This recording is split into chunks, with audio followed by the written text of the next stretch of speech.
الحمد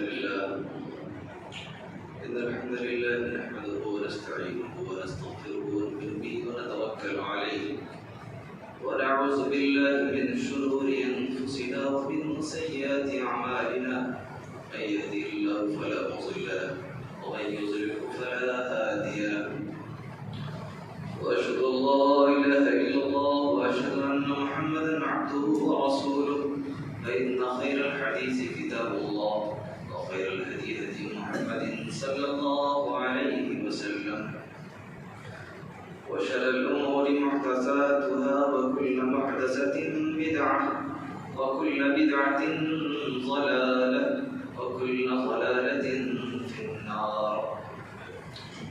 أعوذ بالله من الشيطان الرجيم. بسم الله الرحمن الرحيم. قاف والقرآن المجيد بل عجبوا أن جاءهم منذر منهم فقال الكافرون هذا شيء عجيب أإذا متنا وكنا ترابا ذلك رجع بعيد قد علمنا بعض الرسل منهم وعندنا كتاب حفيظ بل كذبوا بالحق لما جاءهم فهم في أمر مريج أفلم ينظروا إلى السماء فوقهم كيف بنيناها وزيناها وما لها من فروج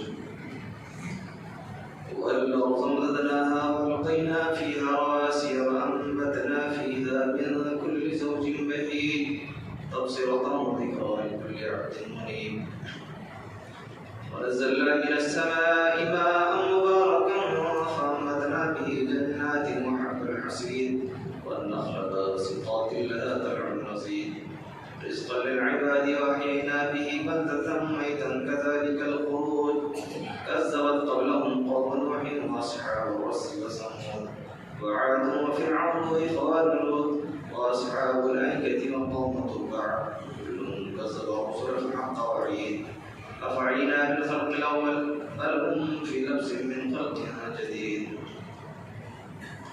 وقال في موضع آخر يا أيها الذين آمنوا كتب عليكم الصيام كما كتب على الذين من قبلكم لعلكم تتقون. وقال النبي صلى الله عليه وسلم من صام رمضان إيمانا واحتسابا غفر له ما تقدم من ذنبه.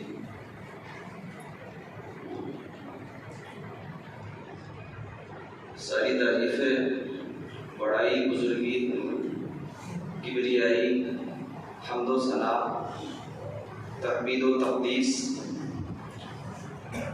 اس خالق کائنات رب ذوالجلال مالک ارض و سماوات کے لیے ہے جس نے پوری کائنات کو پیدا کیا،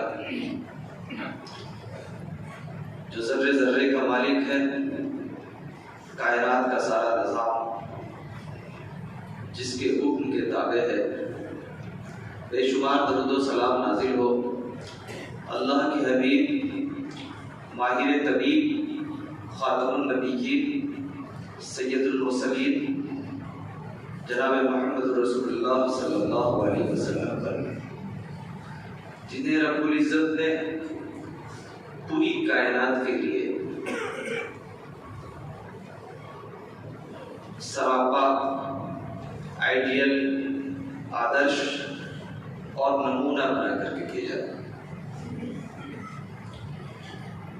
حاضرین جمعہ، آپ کے اس علاقے میں آنے کے بعد پہلی تفسیر کے بعد یہ پہلا جمعہ ہے. میں خود کو اس معنی میں خوش نصیب سمجھتا ہوں کہ جہاں تک میں نے محسوس کیا ہے، میں قلم اور کاغذ کا آدمی ہوں، اور ہم لوگوں کے گاؤں دیہات میں ایک بات کہی جاتی ہے ہندی میں کہ جہاں نہ پہنچے روی وہاں پہنچے کبھی. مطلب جہاں عام لوگوں کی نگاہیں نہیں پہنچ پاتی ہیں، لٹریچر کی نگاہیں اس کو دیکھ لیتی ہیں. تو میں نے میری جو چھوٹی سی نگاہ ہے، چھوٹا سا تجربہ ہے، اس کی روشنی میں نے جو ایک دو روز میں محسوس کیا، اس سے محسوس ہوتا ہے کہ میں بہت مخلص، امانت دار، بااخلاق، سلیقہ شعار لوگوں کے بیچ آیا ہوں، اور یہ امید کرتا ہوں کہ جیسی فیلنگ اب تک ہے وہ انشاءاللہ لوٹتے وقت بھی میں اپنے سینے میں محفوظ کر کے جاؤں، تاکہ یہ امانت میرے دل میں بہت دنوں تک محفوظ رہے اور کل ہو کر کے یہ تاریخ کا حصہ بنے، کیونکہ پچھلے 15 سال سے ایسا کوئی بھی سفر یا کوئی بھی ایسا واقعہ نہیں ہے جو میرے ساتھ گزرا ہوا اور میں نے اس کو الفاظ کا جامع نہیں بنایا۔ اس کے لیے کافی ضخیم کتابیں لکھی میں نے، اور بھی 7-8 کتابیں ابھی زیر اشاعت ہیں۔ تو یہ آپ کے حوالے سے چند باتیں تھیں۔ مجھے جو محسوس ہوا، میری جہاں تک کوشش ہے، میں یہ کوشش کر رہا ہوں کہ اللہ تبارک و تعالیٰ نے جتنی چھوٹی سی معلومات مجھے دی ہے، اس معلومات اور تجربات کی روشنی میں احساسات کے جذبے کے ساتھ جو باتیں بہتر ہو سکتی ہیں اللہ اور رسول کی باتیں، وہ میں آپ کے بیچ پیش کروں گا۔ رمضان کا پہلا جمعہ ہے اور پہلا روزہ ہے۔ روزے کے اعتبار سے اولیت اور دنوں کے اعتبار سے بھی اولیت، یعنی بیک وقت آپ کو رمضان کا ایک ایسا دن میں اثر آ رہا ہے جس کی شروعات آپ نے کی ہے تو وہ جمعہ سے کی ہے۔ اس سے قبل بھی رمضان آیا تھا، ہم لوگوں نے کئی سال تک ایک اندیکھے تصور یا ہیولے کہہ سکتے ہیں آپ کہ کرونا جیسی بیماری یا اس کے حوالے سے جو باتیں کہی جاتی ہیں اس کی ایک عجیب و غریب اذیت ناک مرحلے سے گزرے۔ اللہ تبارک و تعالیٰ نے اتنے بڑے صبر آزما مرحلے سے گزارنے کے بعد ایک ایسا حسین موقع عنایت فرمایا ہے کہ ہم لوگ پھر مل جل کر کے بیٹھ رہے ہیں۔ مومن کے لیے، ایمان والے کے لیے عام دنوں میں اس کی عبادتوں سے ہٹانے کے جو اسباب ہوتے ہیں وہ تو گرا گزرتے ہی ہیں، لیکن اگر رمضان کا مہینہ میسر ہو اور اس مہینے میں زندگی میں وہ وسائل، وہ اسباب، وہ راستے پیدا نہیں ہو کہ انسان کھل کر کے عبادت کر سکے، تو یہ ایمان والا جانتا ہے کہ اس کے کلیجے پہ کیسا گزرتا ہے۔ بہت سارے لوگ تھے جنہیں آپ نے پچھلے سال دیکھا تھا، آج نہیں دیکھ رہے، جنہیں آپ نہیں دیکھ رہے ہیں انہیں بھی شاید آپ ہی کی طرح یہ خوش فہمی رہی ہوگی کہ ابھی تو میرے جسم میں جان ہے، بدن میں طاقت ہے، پیسہ ہے، دولت ہے، اگلے سال کا رمضان بھی دیکھوں گا، اگلے سال کے 10 سال کے بعد تک رمضان دیکھوں گا۔ لیکن وہ نہیں ہے، ایسا بہت ممکن ہے اللہ تبارک و تعالیٰ کی مشیت کہ آج جو لوگ یہاں موجود ہیں، پتہ نہیں کل اگلا جو رمضان آئے گا ہماری آنکھیں ان چیزوں کو دیکھ پائیں گی یا نہیں، اس کی ضمانت گارنٹی کوئی نہیں دے سکتا۔ یہی کائنات کا اللہ تبارک و تعالیٰ کی خالقیت اور وہ جو قرآن حکیم کے اندر اللہ تبارک و تعالیٰ نے فرمایا کہ لِيَبْلُوَكُمْ أَيُّكُمْ أَحْسَنُ عَمَلًا الَّذِي خَلَقَ الْمَوْتَ وَالْحَيَاةَ لِيَبْلُوَكُمْ أَيُّكُمْ أَحْسَنُ عَمَلًا، میں نے موت اور زندگی کو اسی لیے پیدا کیا تاکہ تم کو آزمائے، دیکھیں کہ تمہارے عمل کا اسٹینڈرڈ کیا ہے، کیا کرتے ہو تم کو یہ یقین ہے کہ نہیں کہ اللہ ہی تبارک و تعالیٰ مارتا ہے جلاتا ہے۔ تو یہ جو پورا نظام ہے، جو سسٹم چل رہا ہے، یہ دراصل ہمارے لیے ایک عبرت کا مقام ہے، اور اس عبرت کے مقام کو ذہن میں رکھ کر کے ہم اپنی زندگی کے دوسرے مراحل طے کریں، یہ اللہ تبارک و تعالیٰ چاہتا ہے۔ اور رمضان کا مہینہ اسی لیے آتا ہے تاکہ ہم ان غفلتوں کو جس کو بہت ایزی وے میں، ہلکے میں آپ لے رہے تھے، اسے دہرائیں نہیں۔ اسی لیے رمضان کے حوالے سے اللہ تبارک و تعالیٰ نے قرآن حکیم کی جو آیت میں نے خطبہ مسنونہ کے بعد پڑھی ہے، اللہ تبارک و تعالیٰ فرماتا ہے یا ایھا الذین آمنوا کتب علیکم الصیام کما کتب علی الذین من قبلکم لعلکم تتقون۔ اے ایمان والو، تمہارے اوپر رمضان کے روزے فرض کیے گئے، تم سے پہلی امتوں میں بھی فرض کیے گئے۔ رمضان کے روزوں کا مقصد کیا ہے؟ لعلکم تتقون، تاکہ تم تقوی اختیار کرو۔ یہاں پر کہ رک کر کے ایک علمی نقطہ بیان کرتا ہوں۔ اللہ نے فرمایا یا ایھا الذین آمنوا، جہاں بھی اللہ تبارک و تعالیٰ نے مسلمانوں سے مخاطب ہو کر کے عمل کا مطالبہ کیا، وہاں ایمان کی شرط لگائی۔ بہت سارے غیر مسلم حضرات سنتے ہوں گے آپ، بہت سارے لوگ اس کی تعریف بھی کرتے ہیں، پرشنسا بھی کرتے ہیں کہ بھئی فلانے صاحب نے پورے رمضان کا روزہ رکھا، مسلمان نہیں ہے، روزہ رکھا انہوں نے، اور انہوں نے یہ کیا، انہوں نے وہ کیا۔ یہ بہت ممکن ہے کہ اگر کوئی روزہ رکھتا ہے اگر غیر مسلم تو اس کی لوگ تعریف کریں، کہیں کہ ایک اچھا عمل ہے۔ یہ بہت ممکن ہے کہ لوگوں میں اس کا ذکر ہو، چوک چوراہوں پہ بات ہو، مسلمان کو بھی فخر ہو، کرنے کا ایک موقع مل جائے کہ دیکھو ہمارے روزے میں کتنی طاقت ہے کہ غیر مسلم بھی روزہ رکھتا ہے۔ ہم دعا کریں گے کہ ایسے لوگوں کو اللہ تبارک و تعالیٰ ہدایت دے، وہ ایمان لائیں، اسلام کے قریب آئیں، اللہ تبارک و تعالیٰ انہیں صحیح سمجھ دے۔ لیکن ان کا وہ عمل قبول ایمان سے پہلے اللہ کی بارگاہ میں قبولیت کا شرف حاصل کر لے، یہ نہیں ہو سکتا۔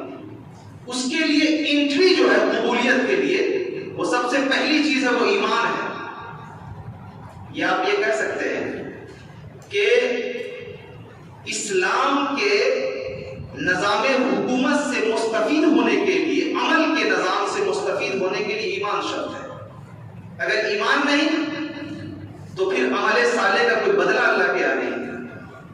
یہ بہت ممکن ہو سکتا ہے، یہ دنیا میں چونکہ بولتے ہیں کہ جو کرے گا وہی بھرے گا، جو لوگ اچھا کریں گے ظاہر ہے اس کو اس کا اچھا انجام ملے گا۔ کسی جگہ میں نے پڑھا تھا کہ دو لوگ اگر سمندر میں ڈوب رہے ہوں اور اس میں ایک تہجد کی نماز ادا کرنے والا ہو اور دوسرا آدمی تیراک ہو جو تیرنا جانتا ہے، تو بچے گا وہ جو تیرنا جانتا ہے، تہجد گزار کے بچے گا، اس لیے کہ وہاں پہ تہجد گزاری کی ضرورت نہیں، وہاں پہ ہنر کی ضرورت ہے۔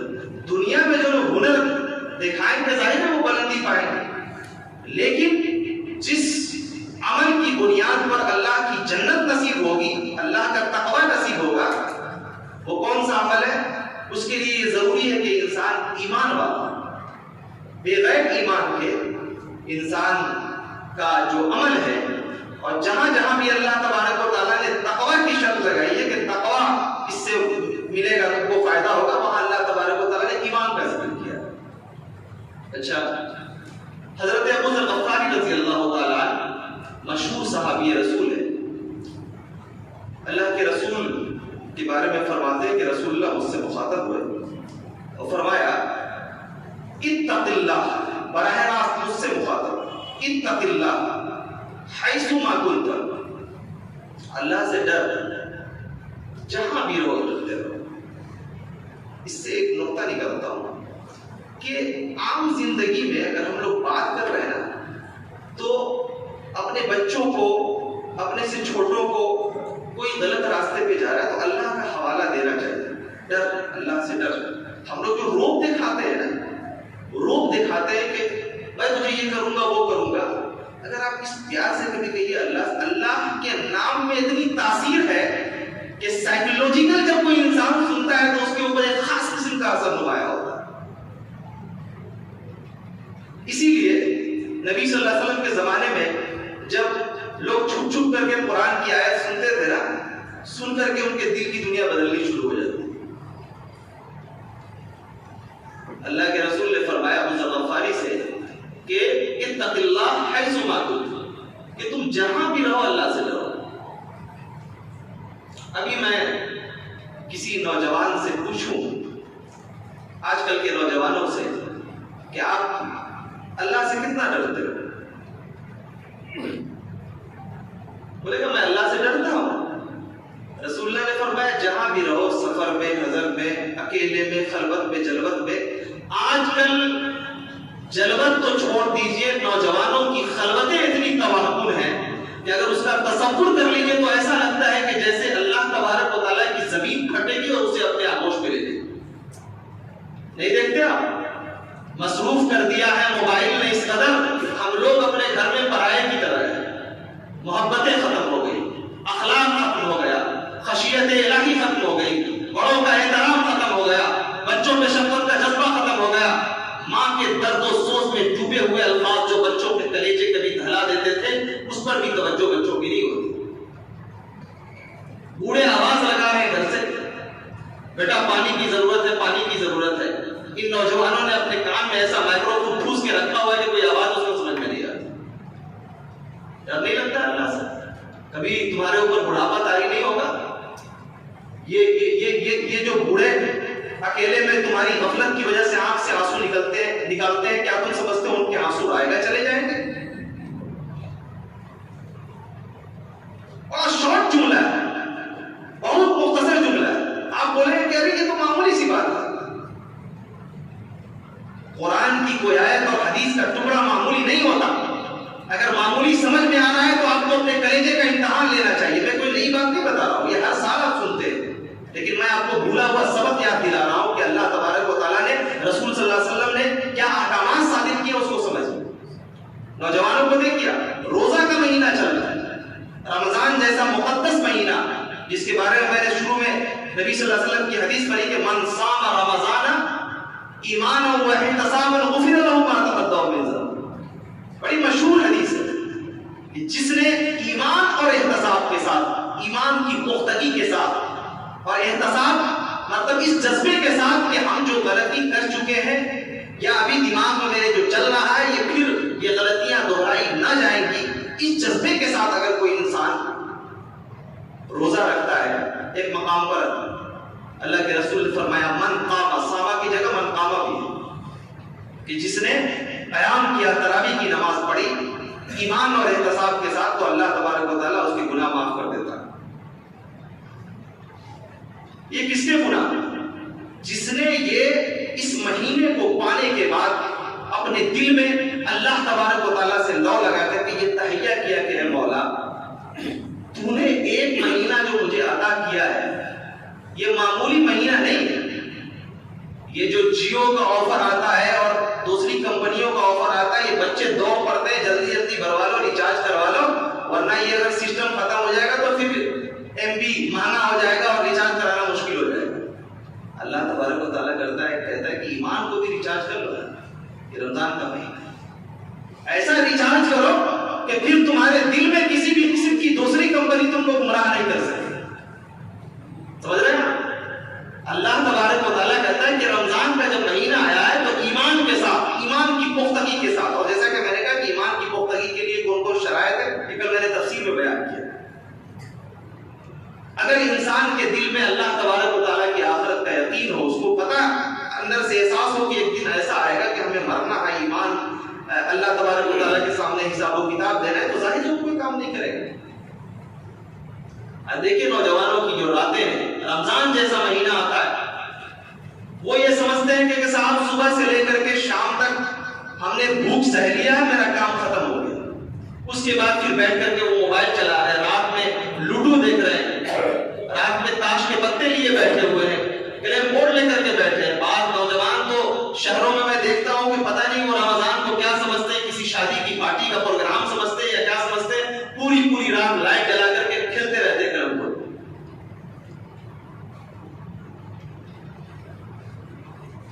کتنا یہ عجیب و غریب بات ہے کہ اللہ تبارک و تعالیٰ، اللہ کے فرشتے آسمان سے آپ کو آواز دے، رحمتوں اور برکت کا مہینہ آپ کو ملے، اور آپ اس کو کیرم بورڈ میں گزار دیں۔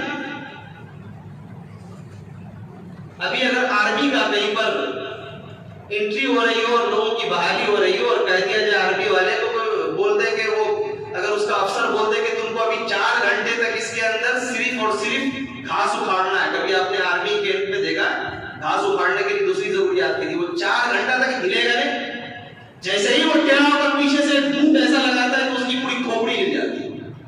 معمولی ایک جاب کے لیے جو کب آپ کو نکال دے، کس غلطی کی وجہ سے آپ کا دل اتنا خوف سے بھرا ہوا ہے کہ 4 گھنٹے تک آپ اپنی مرضی سے حرکت نہیں کر سکتے۔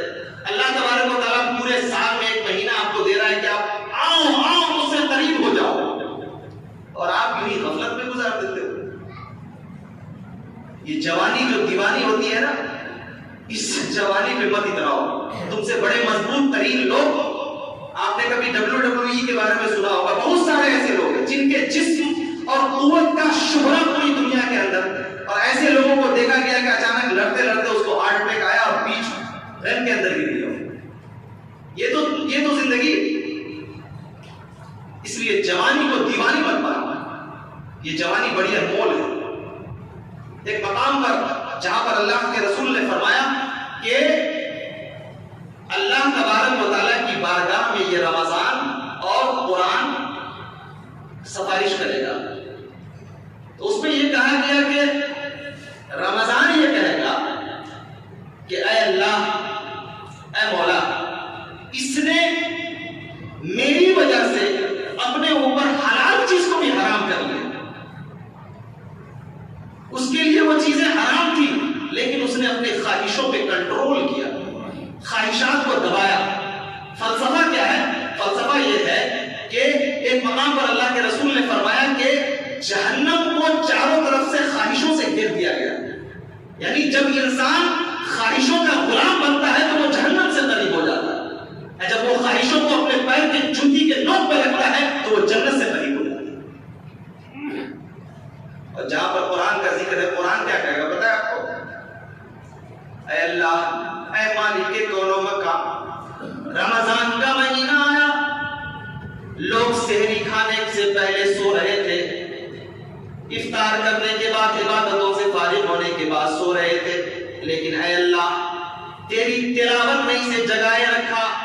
میں تیرے لیے تیرے سامنے اس کے حق میں سفارش کرتا ہوں اور اس کی سفارش قبول کی جائے گی. ظاہر ہے اللہ تبارک و تعالیٰ کے یہاں جس کی سفارش قبول ہو جائے اس کی زندگی کا، اس کی عظمت کا، اس کے احساس کا کیا ہے. اس لیے اگر یہ چاہتے ہیں کہ اللہ کے یہاں آپ کی سفارش قبول ہو تو آپ اپنے دن کو بھی اللہ تبارک و تعالیٰ کے احکام کے پابند بنائیے اور رات کو بھی اللہ تبارک و تعالیٰ کے احکام کے پابند بنائیے. یہ نہیں کہ آپ مسجد سے افطار کر کے نکلے، گھر سے نکلے، مغرب کی نماز سے فارغ ہوئے، آپ نے اپنی جیب سے سگریٹ نکالا اور سلگایا اور پھر سوچا کہ ابھی یار 12-13 گھنٹہ پابندی تھی، چلو جو من میں ہے رات بھر میں جتنا تھوکنا ہے تھوک لو، پھر صبح سے پابندی لگ جائے. کیا ہے؟ روزہ کا مذاق ہے روزہ کا. آپ کی ایسی عبادتوں کی ضرورت اللہ کو نہیں ہے. آپ اللہ کی ذات پر احسان نہیں کر رہے، اپنی ذات پر احسان کر رہے. جہاں پر اللہ تبارک و تعالیٰ نے رمضان کا ذکر کیا ہے کہ اس رمضان کی عظمت کیا ہے، فضیلت کیا ہے، وہیں پر اللہ تبارک و تعالیٰ نے کہا وَإِذَا سَأَلَكَ عِبَادِي عَنِّي فَإِنِّي قَرِيبٌ أُجِيبُ دَعْوَةَ الدَّاعِ إِذَا دَعَانِ فَلْيَسْتَجِيبُوا لِي. حضرت نعمان بن بشیر رضی اللہ تعالیٰ مشہور صحابی رسول ہے، کہتے ہیں اللہ کے رسول نے فرمایا الدعاء والعبادہ. سوال یہ ہے کہ جب رمضان کی برکت، رحمت اور اس کی عظمت کا ذکر آ رہا ہے تو اللہ تبارک و تعالیٰ دعا کا ذکر کیوں کر رہا ہے؟ اے محبوب، آپ سے لوگ سوال کرتے ہیں نا کہ اللہ تبارک و تعالیٰ کہاں ہے، تو کہو کہ میں ان سے بہت قریب ہوں، مجھے پکار کے تو دیکھیں. آج کل لوگ بولتے ہیں، آپ ایک چھوٹی سی بات بتا دیں، بولتے ہیں نا لوگ کہ نہیں بھائی اللہ کے یہاں جانے کے لیے سیڑھی کی ضرورت ہے اور یہ لگانا پڑے گا، وہ لگانا پڑے گا. یہ تو ویسے ہی ہوا جیسے ہم نے ٹنکی اوپر لگا دیا ہے پانی کا اور نیچے نل لگا دیا ہے، نل سے پانی آ رہا ہے. کوئی بولے نہیں میں نل سے پانی نہیں لوں گا، میں ٹنکی سے جا کے پانی نکالوں گا. جب ڈائریکٹ نل سے پانی آ رہا ہے تو ٹنکی پہ چڑھنے کی کیا ضرورت ہے؟ یہ پاگل پنی نہیں ہے اور کیا. اللہ تبارک و تعالیٰ نے فرمایا وَإِذَا سَأَلَكَ عِبَادِي، میرے بندے تجھ سے سوال کرتے ہیں نا کہ کہاں ہے، تو کہو کہ میں اس سے بہت قریب ہوں، مجھے پکار کے تو دیکھیں. پتہ یہ چلا کہ رمضان سے دعا کا خاص رشتہ ہے. ہر چیز کی اپنی ایک روح ہوتی ہے نا، انجن جیسے گاڑی کا انجن ہوتا ہے نا، اسی طریقے سے عبادت کا جو انجن ہے وہ دعا. آپ دعا کر ٹوٹ کر کے اللہ کی بارگاہ میں پھر دیکھیں کہ آپ کی زندگی، آپ کے دل اور آپ کی آنکھ اور پھر مصیبتوں میں جو ذہن کے اندر، دل کے اندر جو بھاری پن ہوتا ہے اس کے اندر کیسے ہلکا پن آتا ہے. دعا سے خاص رشتہ ہے. اچھا، یہ کمال حیرت کی بات یہ ہے کہ جہاں پر یہ پوری آیت ہے جس میں اللہ تبارک و تعالیٰ نے رمضان کا ذکر کیا، قرآن کا ذکر کیا، دعا کا ذکر کیا، وہیں پر لاسٹ میں اللہ تبارک و تعالیٰ نے فرمایا وَلَا تَأْكُلُوا أَمْوَالَكُمْ بَيْنَكُمْ بِالْبَاطِلِ. یعنی اگر تم حلال مال نہیں کھاؤ گے تو تمہارے اعمال باطل کر دیے جائیں گے. کیا مطلب ہے؟ یہاں پر رمضان کا ذکر آ رہا تھا، اللہ نے اعتکاف کا ذکر کیا، دعا کا ذکر کیا، اور پھر یہاں کھانے کا ذکر آ گیا. کیا اس لیے آیا ہے تاکہ اگر آپ ان ساری فضیلتوں کو جب ذہن میں رکھیں تو اخیر کی آیت میں جب پہنچے تو آپ کی روح کانپ جائے. آپ یہ عبادتیں تھی جس کو میں نے انجام دیا اور پھر ڈائریکٹ جنت پہ۔ اللہ فرماتا ہے کہ وَلَا تَأْكُلُوا أَمْوَالَكُمْ بَيْنَكُمْ بِالْبَاطِلِ، لیکن یہ یاد رہے ان عبادتوں کو کرتے وقت کہیں ایسا تو نہیں ہے کہ تم اپنے حلق سے نیچے حرام کا لقمہ اتار رہے، کہیں ایسا تو نہیں ہے کہ ابھی بھی تمہاری تجارت کے اندر حرام شامل ہے، کہیں ایسا تو نہیں ہے کہ تم اللہ کے بتائے ہوئے راستے پر نہ چل کر کے اپنی مرضی کے راستے پر، ہوائے نفس کے راستے پر چل رہے ہو اور تم یہ سمجھ رہے ہو کہ میں نے روزہ رکھ لیا ہے، افطار کر لیا ہے اور قرآن پڑھ لیا تو اللہ تبارک و تعالیٰ میری عبادتوں کو ضائع نہیں کرے گا، مجھے مقام اور بلندی عطا کرے۔ نبی کریم صلی اللہ علیہ وسلم نے ایک صحیح روایت میں فرمایا کہ لوگوں، حضرت عبداللہ ابن مسعود، حضرت عبداللہ ابن عباس رضی اللہ تعالیٰ عنہ بیان کرتے ہیں کہ جب اللہ کے رسول کے سامنے یہ آیت پڑھی گئی یا ایھا الناس کلوا مما فی الارض حلالا طیبا ولا تتبعوا، کیا ایمان اے لوگوں اپنے حلال مال کو پاک کرو، پاک کرو۔ کیا مطلب؟ صرف یہ نہیں ہے کہ حلال چیز آپ کو میسر ہو گئی، بلکہ اس کے ساتھ ساتھ یہ دیکھنا ہوگا کہ وہ چیز آ کہاں سے رہی۔ جیسے مثال کے طور پر جلیبی جو ہے نا وہ حلال ہے، جلیبی پتہ نہیں آپ لوگ جانتے نہیں، مٹھائی ہے سمجھ لیجیے، گوشت حلال، بکرا حلال ہے، لیکن ہم نے یہ کیا کہ جا کر کے کسی کے گھر سے چوری کر لی اور چپے سے آ کر کے ذبح کر کے کھا لیا، یہ حلال ہو جائے گا؟ حضرت عبداللہ ابن عباس بیان کرتے ہیں کہ جب یہ آیت اللہ کے رسول کے سامنے اللہ کے رسول نے تلاوت فرمائی تو حضرت سعد بن ابی وقاص رضی اللہ تعالیٰ عنہ مشہور صحابی رسول ہے، مستجاب الدعوات، ان کی دعا قبول ہوتی، کھڑے ہوئے اللہ کے رسول میرے لیے دعا کر دیجیے کہ میں مستجاب الدعوات ہو جاؤں، یعنی جب میں دعا کروں اللہ سے تو اللہ میری دعا قبول کرے۔ دیکھیے حضرت دیکھیے کیسی ہوتی تھی صحابہ کرام میں، ہم لوگ کہتے آتے کہنے کے لیے ارے کوئی ایسا راستہ بتاؤ کہ میں 4-5 بلڈنگیں بنا لوں، کوئی ایسا راستہ بتاؤ کہ میں میرا نام ہو جائے پورے شہر میں۔ صحابہ کرام آتے کہتے اللہ کے رسول مجھے دعا کر دیجیے میرے لیے کہ میں مستجاب الدعوات ہو جاؤں۔ جب اللہ کے رسول نے کہا کہ اپنے مال کو حلال کرو اور طیب کرو تو حضرت سعد بن ابی وقاص نے یہ جملہ کہا۔ یہ باتیں میں کیوں بتا رہا ہوں؟ تاکہ آپ پورے رمضان کے اندر آپ کی زندگی کا لمحہ لمحہ تجارت، کام، ایک ایک لقمہ آپ کا صحیح طور پر انجام پائے، تب آپ کی عبادتیں اللہ کی بارگاہ میں قبول ہوں گی۔ اللہ کے رسول نے حضرت سعد بن ابی وقاص سے مخاطب ہوتے ہوئے بڑا مختصر جملہ کہا، بڑا شارٹ، لے کر کے جاؤ۔ یہ نہیں کہا کہ جاؤ جا کر کے نمازیں پڑھو اور روزہ رکھو اور زکات کرو اور صدقہ کرو، عطیات کرو، یہ تو ایک دوسرا شعبہ ہے۔ حضرت سعد بن ابی وقاص سے کہا دیکھو کہ میں اس معاملے میں کچھ نہیں کر سکتا، تم کو ایک کام کرنا ہوگا۔ کیا کام کرنا ہوگا؟ عقیق تعمل، تم اپنے کھانے کو پاک کر لو۔ اللہ، شارٹ جملہ ہے، اس سے پتہ یہ لگا کہ کبھی کبھی بہت قیمتی بات کرنے کے لیے انسان کو شارٹ جملہ اختیار کرنا چاہیے۔ لمبی لفاظی سے بعض دفعہ مضمون نفس مضمون ختم ہو جاتا ہے، سننے والا آدمی سمجھتا ہے کہ کیا بول رہا تھا، سمجھ میں نہیں آیا۔ حضرت سعد بن ابی وقاص کو اللہ کے رسول نے فرمایا کہ اپنے کھانے کو پاک کر لو۔ حضرت سعد بن ابی وقاص رضی اللہ تعالیٰ عنہ کا بیان ہے کہ اللہ کے رسول کے اس جملے کے بعد میں نے اپنی زندگی کے ایک لمحے میں یہ جانچنے کی کوشش کی کہ کہیں کوئی ایسا مال میرے پاس تو نہیں آ رہا ہے جس مال کے اندر حرام کی آمیزش ہے یا کسی طرح کے شک اور شبہ کی گنجائش ہے۔ حضرت سعد بن ابی وقاص کہتے ہیں کہ میں نے پوری زندگی میں اپنے کسی بھی کشمکش، اسمنجس اور ششوفن میں پڑنے والے کسی بھی لقمے کو اپنے حلق سے نیچے نہیں اتارا۔ اللہ کے رسول آگے فرماتے ہیں کہ یاد رکھنا جس کے قبضے میں محمد کی جان ہے، قسم رب ذوالجلال کی، جس انسان نے بھی اپنے حلق سے حرام کا ایک لقمہ اتارا، اللہ تبارک و تعالیٰ 40 دن تک اس کی عبادتیں قبول نہیں۔ کیا کرو گے؟ سوچو 30 دن کا تو روزہ ہوتا ہے، اور آگے اللہ کے رسول نے فرمایا کہ جس کا جسم حلال اور سود سے پرورش پا رہا ہو اس کے لیے جہنم بہتر ہے۔ جہنم کا کوئی تصور، کیا کوئی کہانی ہے یا اساطیری داستان کی طرح؟ جب میں جہنم بول رہا ہوں تو اس کے تصور سے آپ کی روح کانپ جانی چاہیے۔ ایسا نہیں ہونا چاہیے کہ آپ کی زندگی کا کوئی ایک لمحہ بھی بغیر کسی اللہ تبارک و تعالیٰ کے احکام، رسول صلی اللہ علیہ وسلم کی تعلیمات بلکہ آپ اندر سے کام چاہتے ہیں. اور اس کے لیے یہ ضروری ہے کہ آپ رمضان کے اس مقدس مہینے میں اگر یہ چاہتے ہیں کہ اللہ تبارک و تعالیٰ کا تقوی نصیب ہو، اللہ تبارک و تعالیٰ کی قربت نصیب ہو، جب تقوی ہوگا تو اس کا کیا فائدہ ہوگا؟ قرآن حکیم کے اندر اللہ تبارک و تعالیٰ نے فرمایا تِلْكَ الْجَنَّةُ الَّتِي نُورِثُ مِنْ عِبَادِنَا تَقِيًّا.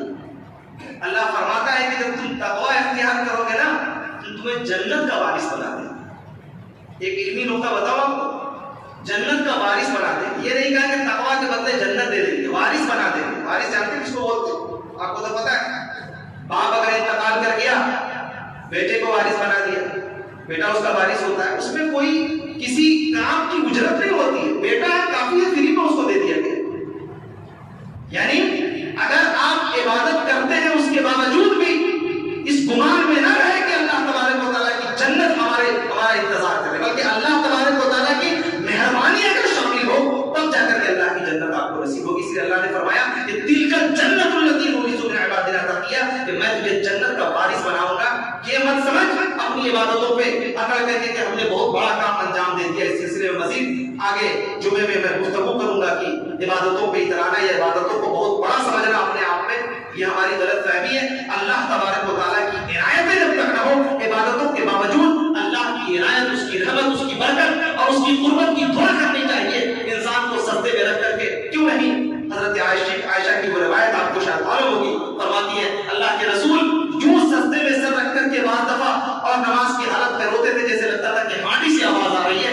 اللہ کا رسول جس کو اللہ تبارک و تعالیٰ نے قیامت تک کے لیے سارے انسانوں میں افضل بنایا، سارے نبیوں میں افضل بنایا، وہ اتنا روئے، اتنا سسکے، اور آپ معمولی عبادت میں یہ گمان کرتے ہیں کہ میں نے بہت بڑا کام انجام دے دیا. اللہ کا تقویٰ اختیار کرو میرے دوست. جب اللہ کا ڈر، ایک مفسر لکھتا ہے کہ اللہ کے ڈر کا ایک بڑا فائدہ جانتے ہیں کیا ہوتا ہے؟ یہ دنیا کے خود ساختہ معمولہ اور دوسرے لوگوں کے جو ڈر اور خوف ہے نا، یہ حکومتوں کا جو خوف ہے، میرے ساتھ یہ ہوگا اور میرے ساتھ وہ ہوگا، یہ خوف ختم ہو جائے گا. جب یہ خوف میرے آپ کے اندر داخل ہوتا ہے تو اس کا مطلب یہ ہے کہ اللہ کا خوف کمزور ہے. اللہ کا جب خوف ہو جائے تو تلواروں کے سائے میں جب زندگی گزرتی ہے تو انسان آرام کی نیند سوتا ہے. اللہ کا خوف اگر پیدا ہو جائے، شوروں میں چلتے ہوئے دنیا دیکھتی ہے کہ اس کے نیچے آگ ہے، لیکن چلنے والا انسان یہ سمجھتا ہے کہ پھول کا کوئی نرم بستر ہے جس سے ہم گزر رہے ہیں. یہ اللہ کے تقویٰ کی تاثیر ہے. اس لیے اللہ کا تقویٰ اختیار کرو. اس مہینے کو رائے گا مت کرو. آسمان سے جنت، آسمان کے فرشتے تمہیں آواز دیتے ہیں کہ آؤ آؤ آؤ. نہیں کیا کرو میں اللہ کے یہاں پہنچاؤں. اللہ سے دعا کرتے ہیں کہ مالک کون مقام ہم تمام لوگوں کو سننے اور سمجھنے سے زیادہ اس پہ عمل کرنے کی توفیق عطا فرما. الہ العالمین ہمارے روزوں کو قبول فرما. الہ العالمین ہماری نمازوں کو قبول فرما. اے پروردگار عالم، جو لوگ بھی پچھلے سال روزے میں تھے آج نہیں ہیں، الہ العالمین ان کی قبروں کو نور سے بھر دے. الہ العالمین ان کی مغفرت عطا فرما. پروردگار عالم جنہوں نے اپنے ماؤں کو، باپوں کو کھویا ہے، اللہ تبارک و تعالیٰ ان کے جنت میں ان کو اعلیٰ سے اعلیٰ مقام نصیب عطا فرما. الہ العالمین ہمارے علاقے میں جو لوگ بھی اور مجموعی طور پہ جو بھی مسلمان پریشان حال ہیں ان کی پریشانیوں کو دور عطا فرما. الہ العالمین جو مریض ہیں انہیں شفاء کلی عاجلہ مستمر عطا فرما. الہ العالمین جو پریشان حال ہیں ان کی پریشانیوں کو دور عطا فرما. اقول قولی ھذا استغفر اللہ لی ولکم.